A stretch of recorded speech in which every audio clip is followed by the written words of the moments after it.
Oi pessoal, hoje eu quero conversar com vocês sobre o Dia dos Mortos, ou Dia de los Muertos, como é comemorado em vários países aqui na América Latina, mas especialmente no México, a cada 2 de novembro.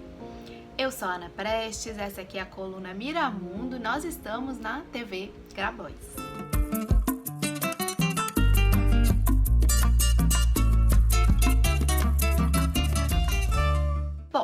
Hoje, 2 de novembro, é um feriado cristão, um feriado católico, principalmente. Como nós sabemos, nós vivemos no Brasil, um país bastante católico. Agora, a forma de comemorar essa data, ela é bem diferente. No México, mas também em algumas regiões de outros países da América Latina, como no Equador, como na Bolívia. E mesmo aqui na América do Sul já tem havido mais eventos na Argentina em comemoração ao Dia dos Mortos. Sim, comemoração, porque esses países fazem do Dia dos Mortos uma verdadeira festa. O México fica absolutamente decorado com as características flores amarelas, as flores roxas, as cores vermelhas, o negro, as caveiras ou as calaveras, as caveiras decoradas, as faces das pessoas ou as roupas ou as tatuagens pelo corpo, demarcando uma cultura ancestral, uma cultura que vem lá de trás, mas que também é uma demonstração de um sincretismo religioso, um sincretismo bastante forte, cultural, a partir da colonização, que é isso que eu queria conversar um pouquinho com vocês. Essa cultura do Dia de Todos os Santos, que é o dia em que a Igreja Católica estabeleceu para lembrar todos aqueles que lutam e resistem à opressão, à sua religião,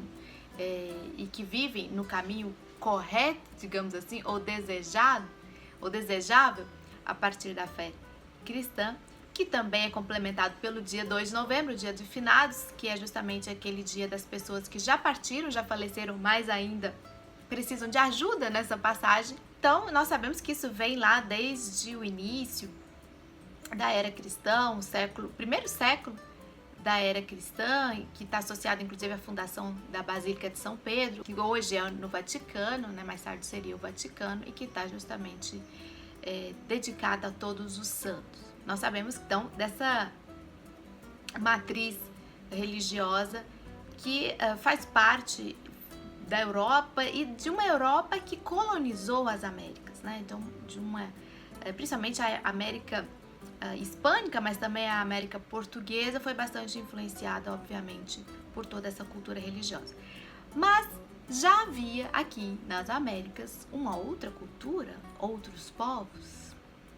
Existiam os povos astecas, por exemplo, e que são justamente os povos que povoaram, né, estiveram nessa região que hoje está o México, os mexicas, que estão dentro desse grande povo asteca, que são um pouco mais recentes, digamos assim, se a gente for olhar essa cultura milenar, e que tem na sua tradição um culto aos mortos, às pessoas que já deixaram, mas como uma forma de cultuar a vida, como a morte fazendo parte da vida. Então, pelo menos 4 ou 5 celebrações faziam parte de um certo calendário asteca, e associado também a uma sazonalidade da agricultura ou da produção, né? Do tempo da semeadura, da plantação e do tempo da colheita, especialmente da colheita do milho,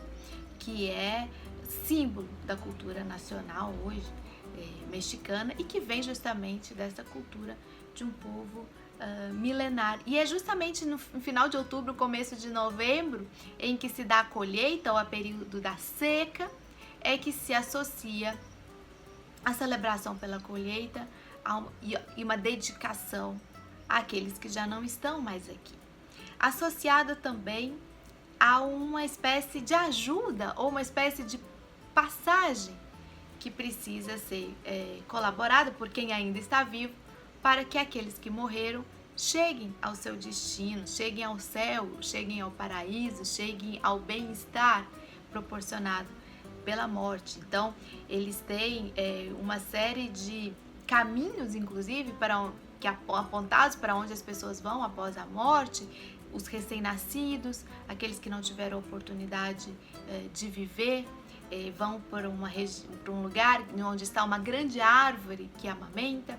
Há os mortos pelas guerras, os que se sacrificaram guerreando.